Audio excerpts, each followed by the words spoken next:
Okay, so I guess I could talk to, what's her face? Viola. But I want to check one last thing with Gumshoe before I do that. Because I think I forgot to go over something. Just in case. I wouldn't go flashing that photo around if I were you, pal. Why not? That guy rules the criminal underworld. You get yourselves in serious trouble. I'm talking say your prayers trouble. You're shaking, detective! Like a leaf. I'm just, kind of on edge at the moment, if you know what I mean. Yeah. Okay. So, there's nothing to go over at that. Alright. I guess I'll just go to Cadaverini at this point. Or maybe even the tiger. Sure, let's go with that. Why not? Anyway, welcome back, everybody, to Let's Play Phoenix Wright Ace Attorney. Trials and Tribulations. This is your host, the MJ406. And, well, we're back with, Viola Cadaverini. Or as she's called by the tiger, Violetta. Cute name, I guess. Time to figure out if they're really lovers, or if that's just a made-up thing by the tiger, for something to have to do with the family. You said that bandage around your head was from an operation? You also said you suffered a fatal injury to the head, correct? Yes, that operation was very difficult, apparently. Now, by fatal injury, you mean you were hurt very badly somehow, right?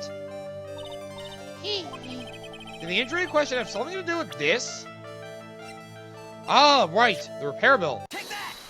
That would make sense to me. I have here a car repair bill. From this, it seems pretty obvious that this car was involved in an accident. Let me see that. This bill is made out to the Cadaverinis? Yes, it is. I don't think I ever introduced myself. Tell me, what do the Cadaverinis have to do with me? Something tells me she's not about to say hi and introduce herself. Alright then. The relationship with the Cadaverinis is very strong. And this is why. It's because of your damn grandfather. I know exactly who you are, Viola Cadaverini. You sustained that injury in a traffic accident, didn't you? Alright, good. Got one Cyclops. Happened about 4 months ago. I was driving in one of our family's cars, but someone pulled out in front of me. Oh, the tiger! It was a motorbike, or something like that. I don't remember it much. Anyway, I swear to try to avoid it, but... Ugh. Poor tiger. I took a blow to the head. A bad one. Yeah, I can imagine. Oh, boy. So what happened to the person on the bike? I guess they didn't get away with injuring the Viola Cadaverini, right? I don't know. What happened to them? They ran away, or so I heard. Ran away? If they'd stayed, I have... Is it possible the person who committed the hit and run have been? I mean, the image is kind of the giveaway for you there. Because this man wasn't it. He was the cause of your accident. It wasn't Don Tigre. I refuse to believe it. And yet, you subconsciously know. We collided, a motorbike in my car. But Don Tigre isn't injured at all, is he? It was the tiger who caused Viola to crash. I could feel it. Plus, one of her locks just broke, so she must suspect it was him too. I'm sorry, Miss Cadaverini, but I have proof that the tiger was involved in a traffic accident on his bike. I mean, have you seen the frickin' bike? Look at it! It's not exactly a motorbike, but the tiger rides around on a scooter, doesn't he? Tigre, I mean. And you'll notice that the front wheel guard is badly damaged. Miss Cadaverini, you know the truth, don't you? Almost there. His repair bill was paid by Furio Tigre. The Cadaverinis have known for ages who caused the accident, haven't they? It's possible, perhaps. Somewhere inside me, I know that may be true. I knew it. But Don Tigre still saved my life. The operation was very complicated. It was very, very expensive. How much are we talking? Very, very, very expensive. She seems kind of hesitant about giving me an actual figure. I should back off. Well, anyway, it was the tiger who paid for it, right?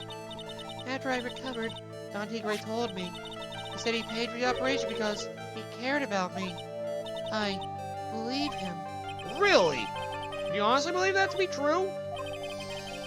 You want to know what I think? I I think the reason he paid for the operation wasn't because of you, but someone else, perhaps. Your grandfather! Perhaps I shouldn't be saying this, but your grandfather, Bruno Cadaverini, controls a lot of dubious cash, right? And yours beloved pride and joy. Sure, I don't know exactly how much the operation cost, but if you weren't the granddaughter of Mr. Cadaverini, do you think Mr. Tigray would have paid the money? $1 million. Only 1 million? I mean, that is a pretty expensive surgery. What kind of advanced surgery is that to repair your freaking head injury? Damn! Unless it was like a freaking, like, major concussion that they could somehow repair? I don't know medical things like that, so I guess I wouldn't be able to tell. 4 months ago, I was in a traffic accident. That's why I needed the operation. When I woke up, they told me it was nothing serious. A simple procedure. Oh, really? Well, I guess if she recovered in 4 months, it couldn't have been too big. They said the operation cost $1 million. $1 million bucks? We just went over that. My grandfather ordered Don Tigray to pay $1 million in compensation. Compensation, huh? It's underworld lingo for paying money to settle a score. Basically, pay or get into some serious trouble. But $1 million bucks? This has to be related to our poisoning case somehow. That explains things. Still, I wanted to believe him. I wanted to trust what Don Tigray said. He said it had nothing to do with my grandfather being Bruno Cadaverini. I wanted to believe he helped me because he cared about me, not about my grandfather. Oh, man. But I knew it wasn't really true. Wow, I'm so sorry. What he did to get the money was evil. Really? He said it was all for me, so I helped him. You helped him? In what way? Here, take these. What are these? Medical papers? I'm Bruno Cadaverini's granddaughter. He had to pay compensation. He was made an offer. Simply couldn't refuse. We got plenty of horse heads lying around, though. I always wondered what they were for. Oh, God. Wow, I feel so bad for Viola. It's inexcusable. Huh? I mean, there are two things I consider inexcusable. Poisoning and betrayal. Really? Only a coward would hurt people using either of these tactics. Wow. Is everything alright, Nick? We should get going. Right after we finish our espresso. Yeah. I don't need to convince you all of anything else, so I guess I can get rid of this. Who needs a repair bill? Poisoning and betrayal. Then again, somebody very close to him did both of those in the past. I can see why that would piss him off. Gee, striking a nerve, huh? Hey, bonjour! I've been waiting for you to return! Mr. Armstrong! Ah, good timing. I was hoping to find you here. We'd like to ask you a few questions. Well, he hasn't got anything to say to you, fellas. Oh, shit! Ah, it's Zinniop! Who you calling Zinniop? Ah! God damn it, Maya. Come out from under the table already. Come on. Okay, hand it over. What? You want to play games with me? I don't recommend that. The medical papers, now! Oh. I think he wants Viola Cadaverini's papers back. You mean this? The $1 million medical papers? Miss Cadaverini trusted you. That's why she said that she helped you. Forget about it. That girl's stubborn than an eggplant. You just want to know what's sad? I'll tell you just what's sad. And it ain't only her face. She thinks she's got power because she's Bruno's little girl. Now that's sad. I can't let you have these papers. Tomorrow in court, I'm going to expose what you did to get the $1 million you used to pay this off. Are you crazy or something? I don't care if you want to give it to me or not. There's two of us here. You got that? Two. Oh no! Mr. Armstrong's in cahoots with him. We, Mr. Armstrong? Forgive me. Désolé. I cannot argue with him. So you owe him money. Ow! God damn it! Oh, that really hurt. Is that all you've got? I'll be taking those papers now.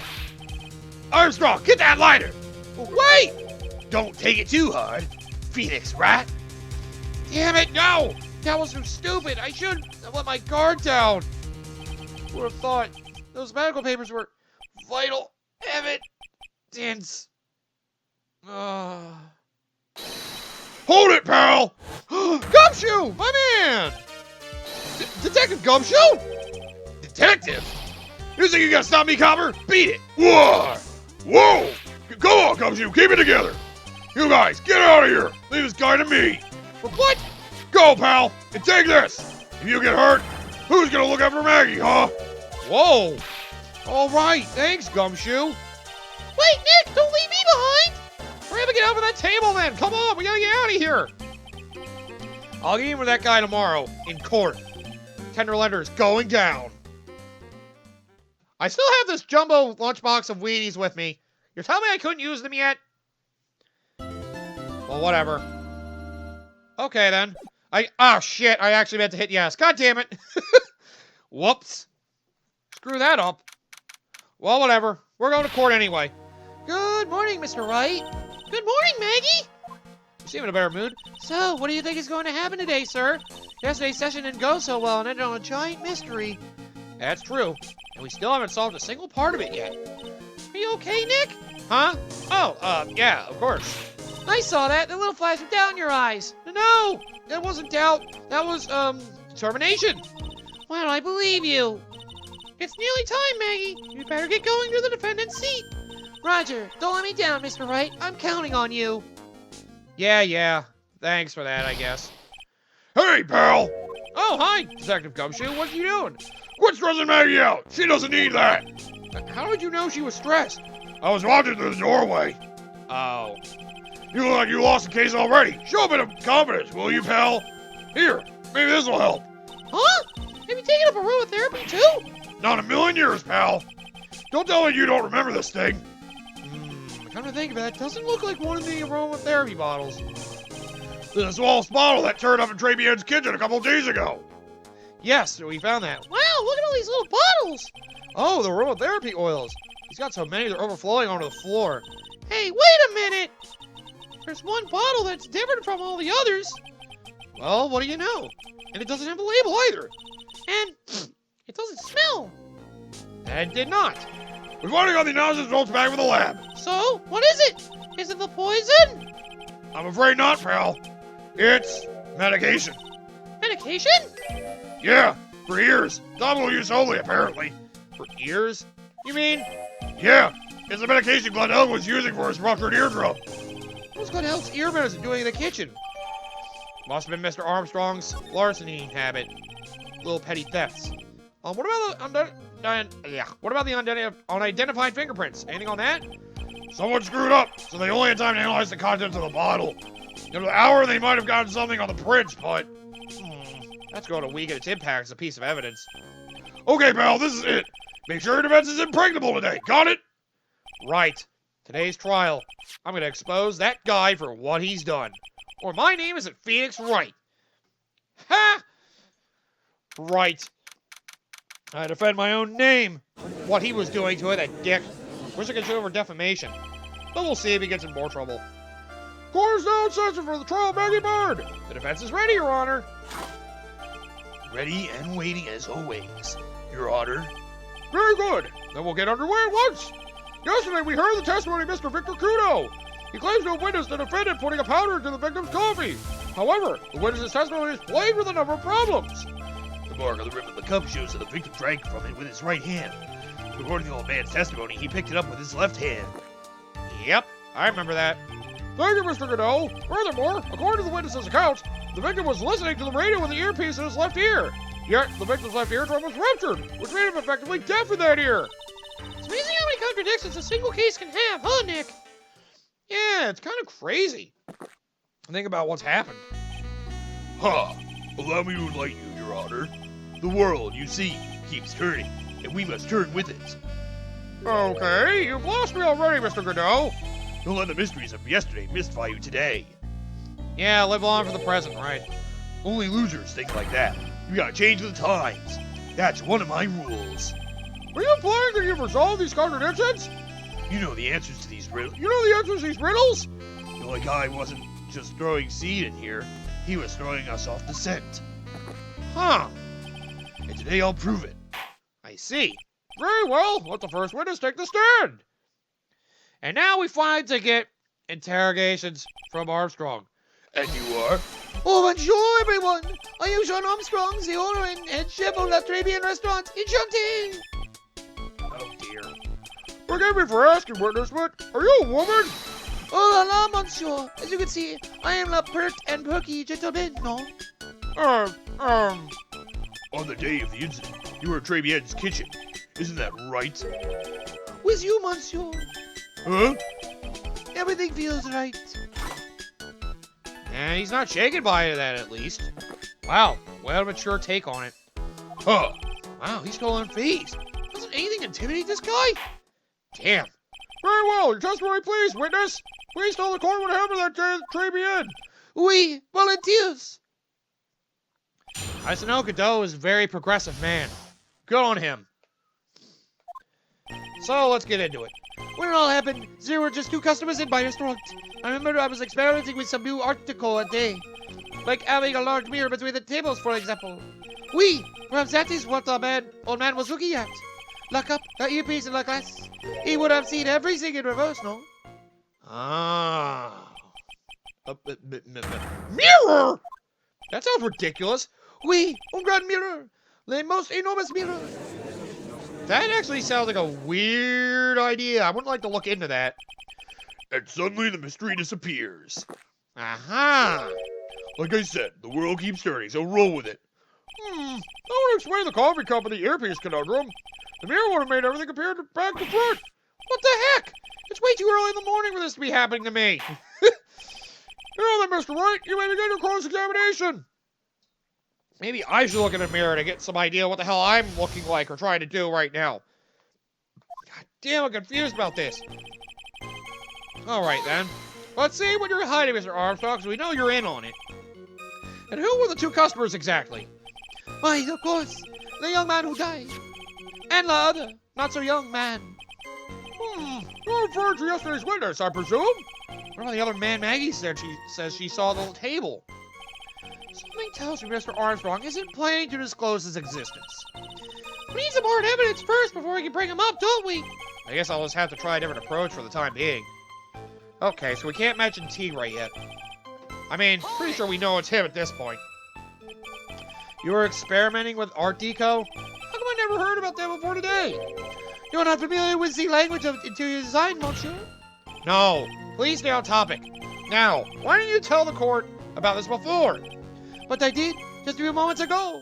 Ahem, excuse me, Mr. Armstrong.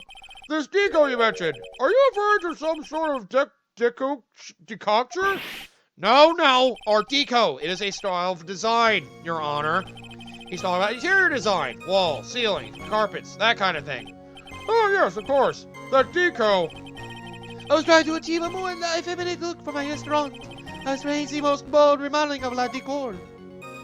Right. Like having a large mirror. Weird. How big of a mirror are we talking about here? Boof! Something about 4 meters wide and, oui, about 2 meters high. Let's see, if 1 meter is about 1 yard. Holy glass in a frame, that's huge! I was intending to install it on the ceiling eventually. The ceiling? Is there a mirror on the ceiling? I don't remember. Mine on, but I decided to go through with it in the end. What should I do? Should I ask him more about the mirror or not? Sure. Why not? If you really had such a large mirror in the restaurant, someone would have noticed it. Well, there's nothing about a mirror in Mr. Kudo or Maggie Bird's testimonies. But Objection! You didn't ask, right? You have only yourself to blame for such sloppy work. What? A mirror was delivered to Tribulations the day before the incident. Really? As Mr. Armstrong testified, he was carrying out some design changes. As it turned out, didn't actually use the mirror in the end. This just doesn't add up. Even if a mirror was delivered to Tribulations, it doesn't prove that it was in the restaurant on the day of the crime. Huh. If you want to doubt someone, right, look in the mirror. I'm sure the person looking back at you will be dubious enough. So the witness yesterday had seen the victim reflected in a mirror. Yeah, apparently. So that's what he was looking at, you think? Normally, I'd expect people to know the difference between a reflection and a real object. Objection! You would hope. Normally? How does normality come into this? That's lame, right, even for you. Huh? Are you trying to say that if something isn't normal, it isn't possible? Is that it? Where? Where does that leave the porky-headed lawyer and the top-knot chick over there? And the ungodly cool guy with the mask over here. Well, Trite. Ack! Not the hair! I don't know the top knot! Mr. Godot is correct. A lack of normality is no basis for discounting an argument. Bien, logic is one la day. God damn it. He freaking... Yeah! Asshole. Everything? You would have seen everything in reverse? We. Hey, Nick, we should take a second think about what old Seedy said in his testimony. How do you phrase it again? Right. The way he's wearing the earpiece on the same side as the green lens of his specs. Right. No question. You can let me know if I'm wrong. It was his left ear without a doubt. And then he used the same hand to pick up the cup. His left hand. We saw everything he described reflected in a mirror. And everything he said you saw on the left was actually on the right, huh? And that clears up all the problems in his testimony, I guess. Or does it? Huh. It's kind of hard to believe everything's at the fall of the mirror, but Do you think old Seedy saw everything through a reflection? if he did, it would explain all the contradictions in his testimony. That just makes the situation worse for Maggie. There's gotta be something in that old man's testimony. We just gotta dig deeper. Right. So, he saw everything in reverse, which is everything on the left would have been on the right. That's where everything was. However, there's a problem with that. Because looking at Mr. Elg, he wore this on his left. So that would be reflected onto his right. Damn straight. The coffee cup, the earpiece, and the HMD. Let's think back over Mr. Kudo's testimony for a second, shall we? The boy is wearing on the earpiece on the same side as the green lens of his specs. No question. You can lock me up if I'm wrong. It was his left ear without a doubt. He saw on the same side. So to summarize, we were told both the HMD and the earpiece were on the victim's left side. Now, Mr. Kudo saw that as reflection in the mirror, means both the HMD and the earpiece were actually on the victim's right side. Exactamente. You see, monsieur, now that you think about it, it is not so hard, no? About that, unfortunately, that's where we run into a monumental contradiction with the facts. If Mr. Kudo really did see everything in a mirror, why is it that the HMD is now on the wrong side of his head? Yep, you can't change that up, because that was the one that was actually obvious. Order! Mr. White is correct. If the witness genuinely observed the victim reflected in a mirror, then we would expect the victim's eyepiece to have been over on his right eye. Yeah. So what do you think? How bitter. Trite. You should have a taste of this bitterness. It'll calm you down in no time. Are we talking about your coffee or something completely different? You understand the way the witness thinks. Oh, thanks. You remember this, I presume? So you did get that. The I broke the vase. Sorry. Apology. Mr. Kudo's sworn testimony? Exactly. Old man has one very grievous habit, other than throwing seeds. The more of an impression something makes, the more muddled his mind makes it. And what's the most striking thing about Mr. Elg? Well, it's the victim's eyepiece. And that's my point. The old man strikes again. Mr. Elg's HMD made a big impression on the old man. So you're saying that's the one he messed up?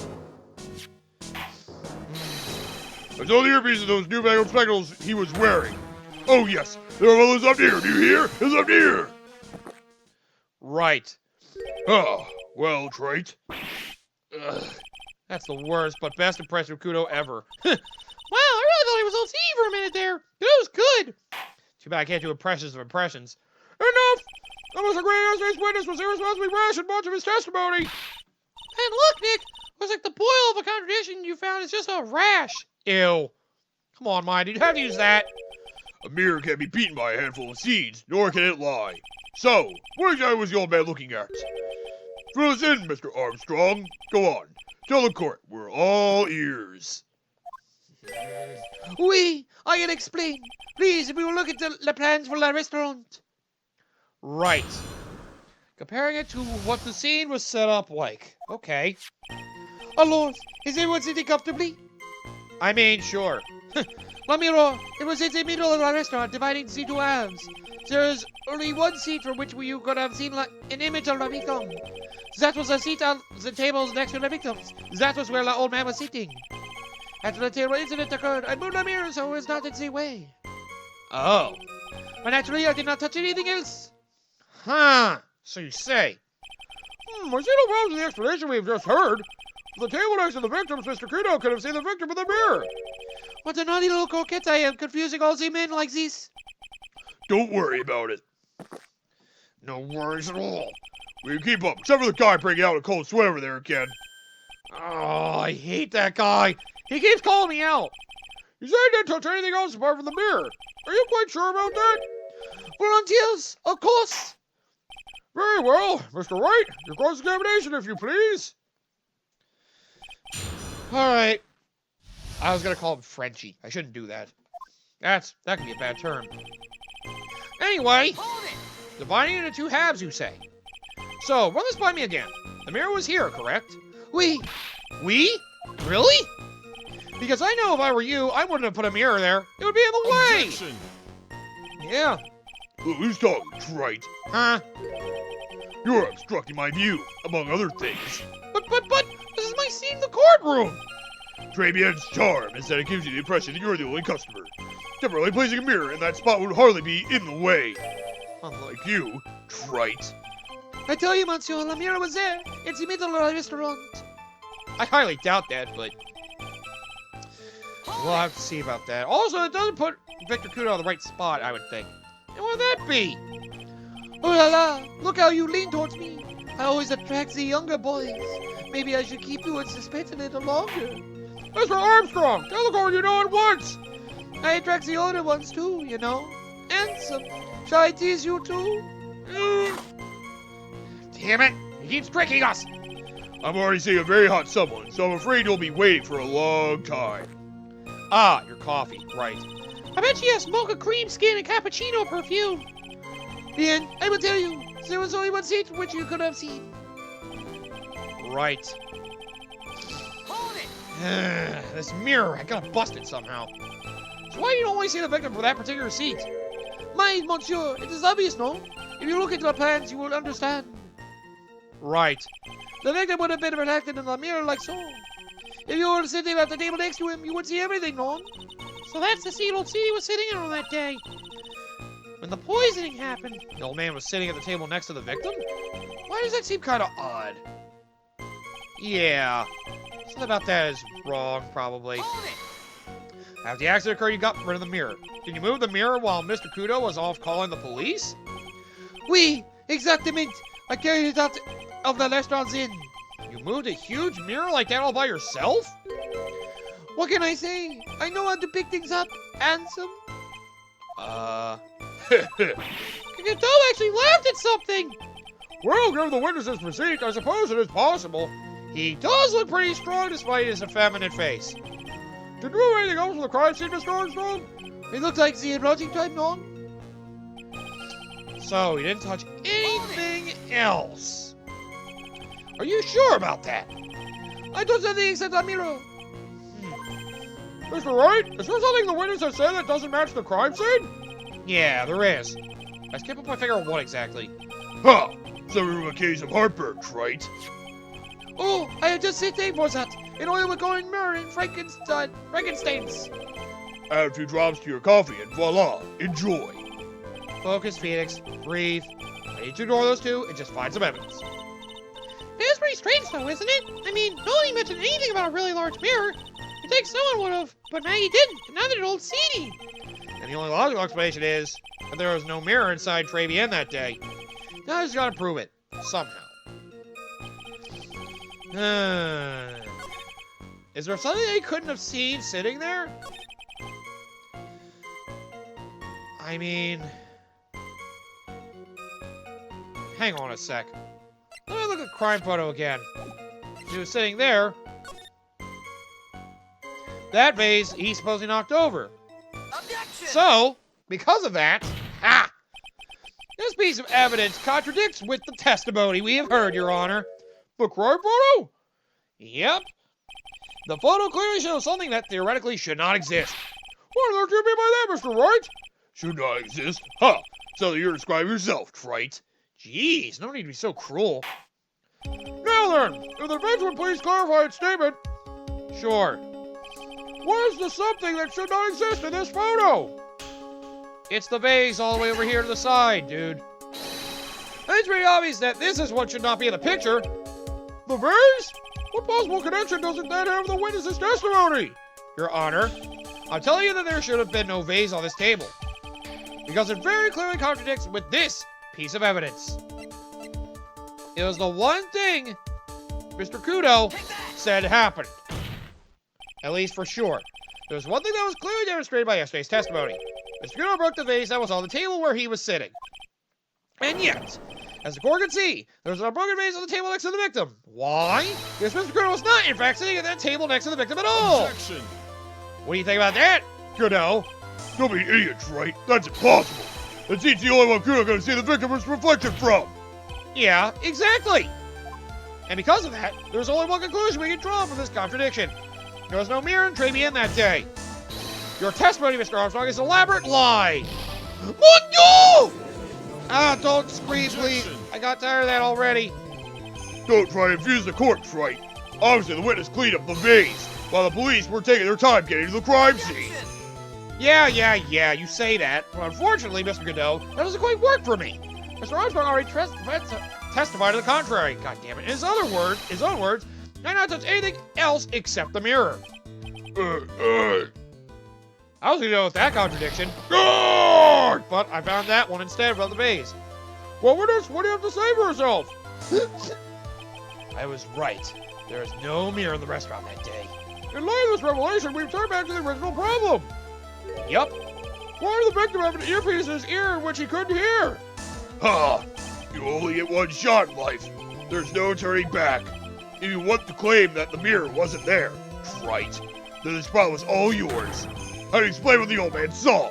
If I can answer this, then I'll be much closer to the truth. I can feel it. Are you going to be okay? You really saw this contradiction, Nick? There's more than just this one contradiction, Maya. What do you mean? Well, remember what Maggie told us? There was another man at the victim's table. And there was a sample CD on the victim's table. It all flies in the face of Mr. Kudo's testimony. And I think I know the reason why nothing in this case is adding up. Finally. Well, Mr. Wright, let's hear your answer. Yes, Your Honor. The reason behind all the contradictions in Mr. Kudo's testimony is simple. He made a mistake. Maybe. The ear doctor made a mistake. Doubtful. Because he's a professional. So, we're going to trust Mr. Kudo and go with this.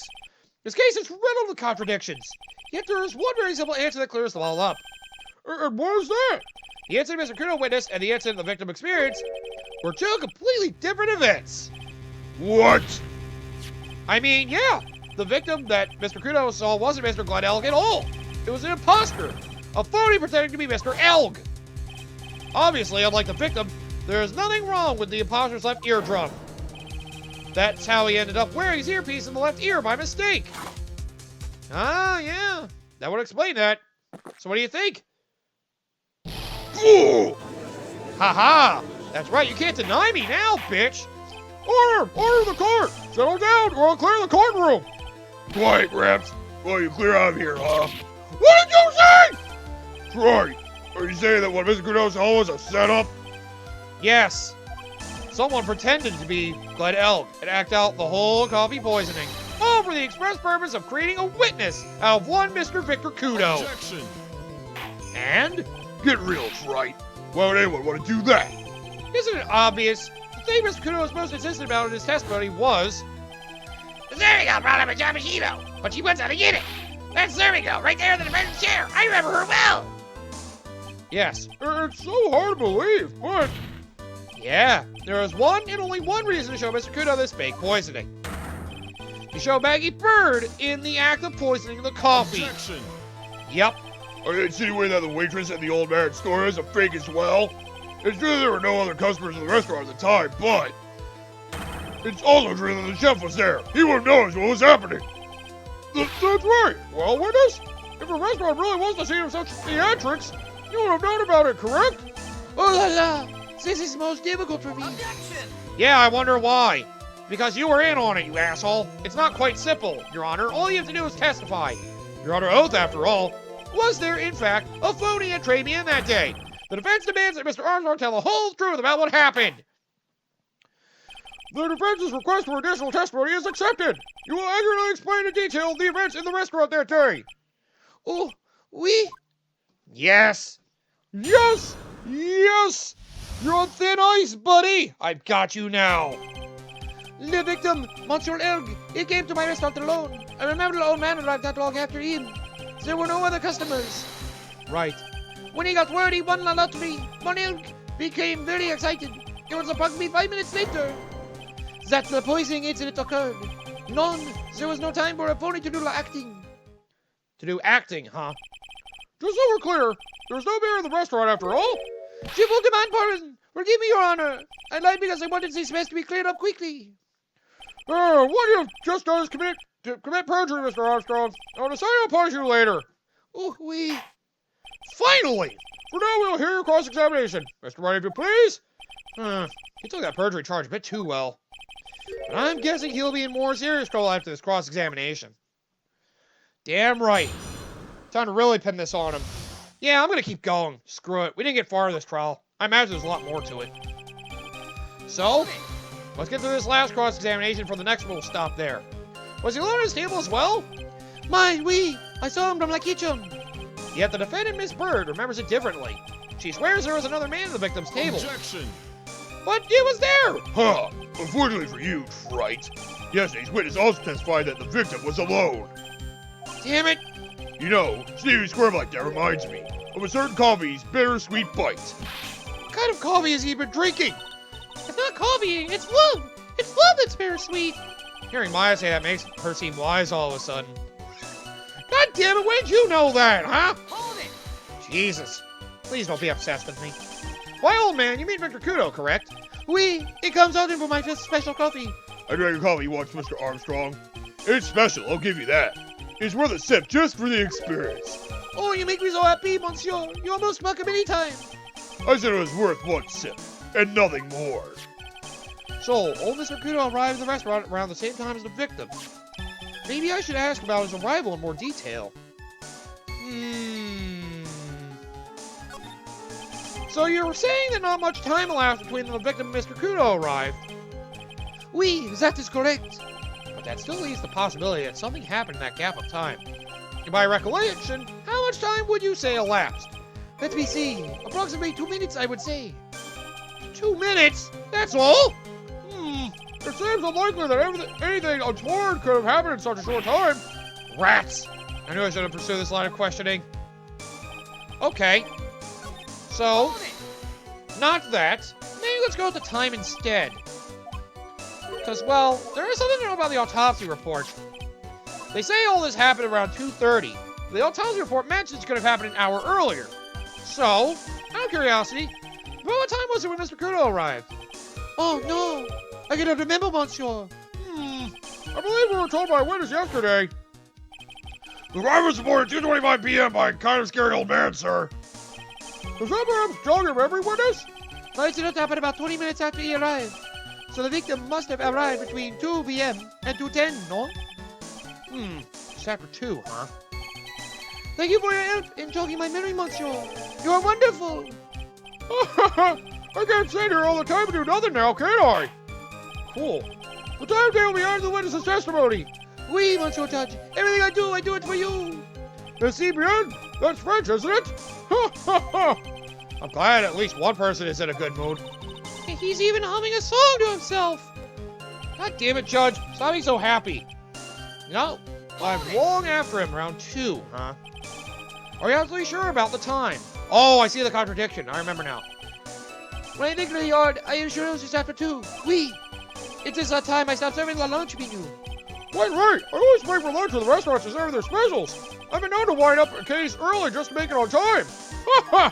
I guess you should never get between a hungry judge and his lunch. Oh, would you get that? It's almost lunchtime already. No, Judge! Witness! Get on with your testimony, please! We can't have him jump to conclusions. Hold it! Alright, well, let's keep digging. I think I know what the contradiction is, though. It's another piece of evidence. So your only customers were Mr. Kudo and the victim? Objection! Ah! Come on, just let me have this. How many times do you need to ask the same thing, Trite? You never catch me drinking the same blood twice. Huh? Really? Usually I was down in the presence of a phony victim at the restaurant. You're wasting your time. You can't grind birdseed to make coffee, if you catch my drift. Why would I expect you could? There's a hole in this testimony somewhere. I'm sure of it. It definitely is. He became very excited when he won the lottery. Approximately 5 minutes after that, the poisoning occurred. Okay. And what were you doing at that point? Without any customers, you must have had time to kill. I'm a multi-talented woman, monsieur. Sorry? What do you mean? There is the renowned chef John Armstrong and the tragic poet Clarice Armstrong. Clarice! Oui, I was writing a poem, and I retailed the chef at $500,000 of debt. Looking for a man who won $500,000 on the lottery. It is called Pourquoi. It means why. Perhaps I could recite it for la court. Please don't. God damn it. Alright then, you mean you contacted the police as soon as the incident occurred? I asked an old man to call from the payphone. By your own arguments, right? The purpose of this phony victim's performance is so the old man would see it. In other words, once the incident occurred, an opportunity would completely disappear. Right. Indeed. Bien, it seems the tale of doubt has been lifted. In says pause. Damn it. I guess Mr. Armstrong's connected to this case, huh? Absolutely. Someone was impersonating Mr. Elk, and I refuse to believe he was oblivious. He was there the whole time, after all. But you're right. Wouldn't Maggie have noticed, too? She fell unconscious when the incident occurred, remember? Ah, you mean that's when the phony stages act? Well, no, for sure once I find a hole in this testimony, which I just did. Because, note something. The old man arrived not long to him, just after 2. Not long after. But note this millionaire radio flyer. 10 minutes of your life every Monday at 1:30. Objection! That means this happened earlier than 2. I'm afraid I've finally gotten you, Mr. Armstrong. Kukoi? What do you mean? At the time in question, the victim was listening to the radio with his earpiece. The show he was listening to was Millionaire Radio. Each week they announced the winning numbers of the $500,000 lottery ticket. Oui, ça must be la show mon Elk was listening to. Monsieur Elg, I guess. I can't see any problem with this testimony, Mr. Wright. I wonder. Yeah, you say the victim arrived at your restaurant after 2 p.m., correct? Oui, I am sure of it. I remember it perfectly now. I know it was that time because I had just finished serving la lunch menu. Get to the point, right? If you have one. Yeah, what do you think about that? The show is broadcast live at 1:30 p.m. and it claims to be the most thrilling 10 minutes of your life. Hey, it's on the air at 1:30! Now, supposedly, the victim made some noise when it was announced that he had won. Uh-huh. And yet, I don't believe his cry of joy could have occurred after 2 p.m. Because the show had already finished more than 30 minutes earlier by that point in time. None! This victim we've been told about has nothing but the impossible. Listening to the radio with a ruptured eardrum, catching a show that was already over. There's only one conclusion you can draw from these facts. This victim was an imposter, acting on the poison 30 minutes after the real murder. Yes! Finally, we're getting to the meat of this. Yes, there were 2 Glen Elgs in Tribulations that day. The real Glen Elg, now dead, having been poisoned by the real killer, and the phony Glen Elg acting out the events for Mr. Kudo to witness. It certainly seems that way. I mean, if that wasn't the case, how could you explain the time discrepancy? Quite performance, right? You're almost on a roll. What? But sadly, you lack the rock-hard foundation of rhythm to build your song. What is this? Music Theory 101? Let's recap. According to your imaginative theory, it's now just after 2 p.m. The phony elk is performing a play for the benefit of Mr. Kudo. Yup. How do you explain then where the real Glen Elk is? I don't believe I have to spell this out for the court. However, at that time, the real Glen Elg was already dead. That's certainly the obvious conclusion. Objection! Yeah, I know where he could be, probably. Thank you, Trite. That's exactly what I was hoping you would say. Well, what? Now, I presume you can prove this theory of yours. Can you explain where the missing corpse went to? The missing corpse? According to the old man's testimony, there's only one other customer there. The customer was the phony Glen Elk. Then where did the killer hide the body of the real victim? Yeah! Oh man, come on, I have an idea! The prosecution is a valid point, Mr. Wright. Your theory is to stand up to examination by the court. You must provide us with proof by answering the prosecution's question. Where did the killer hide the body? Yes, Your Honor. No conjecture, Trite. Let's hear some facts for once. Show the court a piece of evidence that proves where the body was hidden. Evidence? But what's with the intense pressure in here all of a sudden? Damn, they're on to me. I thought I had him with that contradiction. But he's turned it all around and backed me into a corner. Dad, damn it. Well, Mr. Wright, the court will now hear the defense's theory and evidence. First, where is the body of the real Mr. Elk concealed? I mean, I doubt it could be hidden outside, so it would have been too dangerous to take the body outside. Obviously, the body must have been hidden somewhere inside Tribulations. Interesting. But where could a body have been hidden inside a restaurant? Perhaps you would care to show the court of these plans, Mr. Wright? Yes, Your Honor. I would be glad to. The exact location where the body was concealed inside Tribulations is the kitchen. The body was hidden here. I see. Nice supposition. But the real question is, can you back it up? Where's the evidence that proves the body was hidden in that location? I mean, there was something from the victim left in there. So, Mr. Armstrong, do you recognize this bottle? None. I have never seen that ugly bottle before in my life. I only use the very best bottles, monsieur. See, I use quality only for me. Where's that bottle from, Mr. Wright? Interestingly enough, Your Honor, it was found in the kitchen of Tribulations. Quoi? But you only use these bottles for my aromatherapy oils. Yeah, but this bottle doesn't contain aromatherapy oil, Mr. Armstrong. No, it is a medication. What kind of medication? We went over this yesterday. I'm sure everyone remembers, don't they? Mr. Elk visited Otorrinolagical Clinic and was given medication that day. I think I said that right. You can't be serious. The defense had the contents of the bottle analyzed. Now I have the lab results here. The contents of the bottle matched the prescription that was given to Mr. Elk. War! Glenn Elk's murderer hid the body in the restaurant kitchen, at which time this bottle fell out of the victim's pocket. Mr. Armstrong, when the incident occurred, didn't you say you were in the kitchen? Mon Dieu! Yes, you know what I'm about to say. It was you who hid the victim's body. You did a fine job pretending to defend my client, Maggie Bird. However, you were setting her up to take the fall behind the poor girl's back. None! Yes, finally about to reveal to everybody the fake you are. Order! This is an extraordinary development. Winners, did you murder Mr. Glenn Elk? Never! I could never do such an horrible thing. I'm not saying you committed murder. No! Ooh, but Mr. Godot! The bitterness. Every time I lie to you, I always down a mug of coffee. That's one of my rules. You have the slightest idea how many cups you've had by now? Then I'd like to do the same to the person who lied to me. I like to take him down in my empty cup. Listen up, chef. How about a brand new flavor in your ear, my H-deficient friend? Les demand pardon. Please, you must hear me out. It is a trap. Listen to me. Por favor.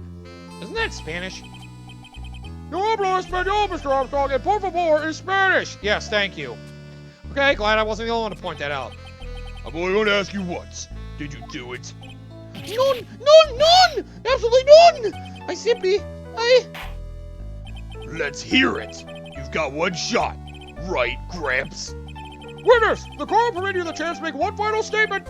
If you lie under oath again, Mr. Godot's coffee mug awaits you, as does my gavel. Oh, oui, it is clear. What do they always say in the movies? I've got a bad feeling about this.